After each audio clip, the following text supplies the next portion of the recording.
네, 이처럼 스미싱 사기가 사회 전반으로 확산이 되면서 2차, 3차 피해가 속출하고 있습니다. 문제는 수법이 갈수록 진화하고 교묘해지고 있어서 뚜렷한 대책이 없다는 점입니다. 현장 직접 취재한 사회부 개훈이 기자 스튜디오에 나와 있습니다. 안녕하세요. 네, 안녕하세요. 사실 이 스미싱 문자 안 받아본 사람이 없을 것 같아요. 근데 그 내용이 정말 천차만별인데 그중에서도 참 여러 가지 문제가 있을 수 있지만 특히 경찰, 수사 과정에 좀 어려움이 많다고요? 직접 취재해보니까 어떻던가요? 네, 그렇습니다. 경찰이 이제 수사를 진행하기 위해서는 사건 관련자들을 불러서 조사를 해야 합니다. 주로 전화 통보를 많이 하고요. 안 되면 이제 우편으로 출석 요구서를 발송하게 됩니다. 전에 문자를 그냥 보내면 됐는데 이제는 그렇게 해야 된다는 거죠? 아니요. 이제 그 문자나 이메일로는 절대로 출석 요구서를 보내는 일은 없습니다. 어렵고요. 전화나 우편을 통해서만 하거든요. 예. 그런데 이제는 이제 경찰서다 이 사건 때문에 이제 경찰에 이제 출석을 하셔야겠다 이렇게 경찰들이 전화로 이제 출석을 통보하더라도 믿지 않는 일이 발생이 한 겁니다. 이 사건 관련자들이 진짜 경찰이 맞느냐, 내가 어떻게 믿느냐고 따지고 항의하기 때문입니다. 그렇게 되면은 경찰은 일일이 또 설명을 해줘야 하고요. 또 그래도 믿지 않으면은 출석 요구서를 보냅니다. 이 출석 요구서를 일일이 작성하고 또 출력을 하고 우편으로 발송하는 것까지 담당 사건 형사의 몫입니다.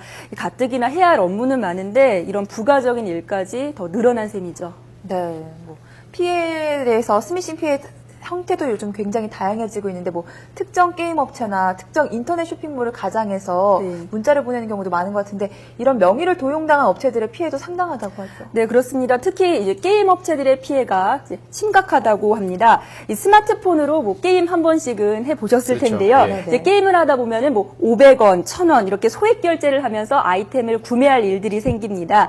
그런데 최근 이 스미싱 사기로 소액 결제 피해가 크다 보니까 아예 이동통신사에 소액 결제 차단을 요청한 시민들이 많아졌죠. 그러다 보니까 이제 예전에는 스마트폰으로 구매를 하겠다 이런 버튼만 클릭하면 바로 소액 결제가 됐는데 이제는 신용카드 번호를 입력하고 또 비밀번호의 공인인증서까지 500원이나 1000원짜리 하나 구매를 하는데 절차가 이렇게 복잡하다 보니까 그냥 안 사고 말지 하는 사람들이 많아진 겁니다.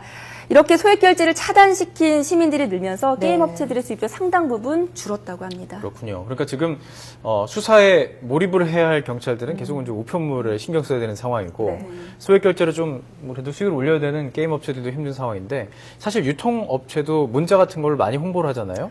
어떻습니까? 또 피해가 있다고요? 네, 말씀하셨다시피 백화점이나 홈쇼핑 같은 유통업체들은 스마트폰을 통한 광고에도 굉장히 주력을 하고 있습니다. 그런데 스미싱 사건으로 타격을 입고 있습니다. 저도 이것이 백화점에서 받은 광고 문자입니다.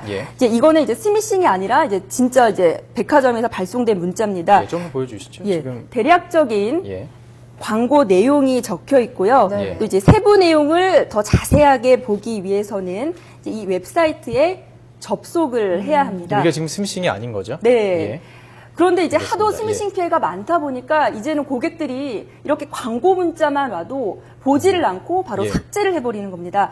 이 고객들의 쇼핑 패턴이 인터넷에서 이렇게 스마트폰으로 옮겨가는 추세인데 아예 보지를 않으니까 유통업계 입장에서도 정말 난감할 따름입니다. 네, 2차, 3차 피해가 계속되고 있는데 이런 스미싱 사기는 사실 문자를 대량으로 발송하는 거기 때문에 이동통신사 차원에서 좀 대책을 마련해야 될 것 같은데요. 네, 현재는 소액 결제 피해가 일어나면 이동통신사에서 이제 그 피해 금액을 보상을 해주고 있습니다. 그런데 피해 규모가 기하급수적으로 늘고 있으니까 이동통신사 입장에도 굉장히 난감하겠죠.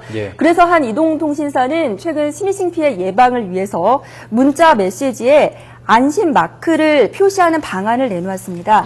이 문자는 열어봐도 된다는 의미로 이 문자 대화창 바로 옆에 이 별도의 공간에 안심 마크 표시를 해주는 겁니다.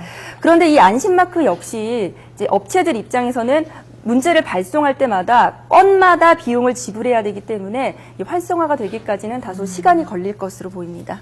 진짜 여러 가지 피해가 발생할 수가 있는 것도 같아요. 그래서 지금 2차, 3차 피해가 문제인데 사실 이 피싱 사기는 약간 스미싱 사기, 피싱 사기 여러 가지 형태로 예전에도 사실 문자로도 많이 있었잖아요.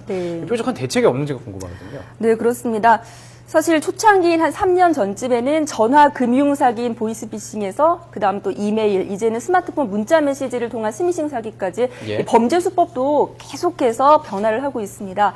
이 관계 당국도 계속해서 점검을 하고 대책을 마련하고 있지만 사실 뚜렷한 대책이 없다는 게 좀 문제입니다. 이런 범죄 자체가 사람들의 그 심리를 이용해서 접근을 하기 때문에 방심하면 이제 당할 수 있다고 전문가들은 경고를 네. 하고 있습니다. 또 아마 연말이 되면 국세청을 사측한 연말정산 확인 문자 메시지나 또 연말 연시 인사 문자 등 또다시 다양한 형태로 스미싱 공격이 가해질 그렇죠. 것으로 보입니다. 이 전문가들도 현재 뚜렷한 대책이 없다는 게 문제라고 지적을 하고 있는데요. 뭐 결국은 개개인이 좀 신중하게 대처할 수 있는 그런 지혜가 필요해 보입니다. 예, 정답인 것 같네요. 결국 개개인이 신중하게 대응을 해야지만 이런 피해를 줄일 수가 있고, 뭐 피해가 없다 보면 계속 시도하지 않을 수도 있을 테니까요. 네, 알겠습니다. 사건 취재한 개훈이 기자와 함께 이야기 나눠봤습니다. 고맙습니다. 맞습니다.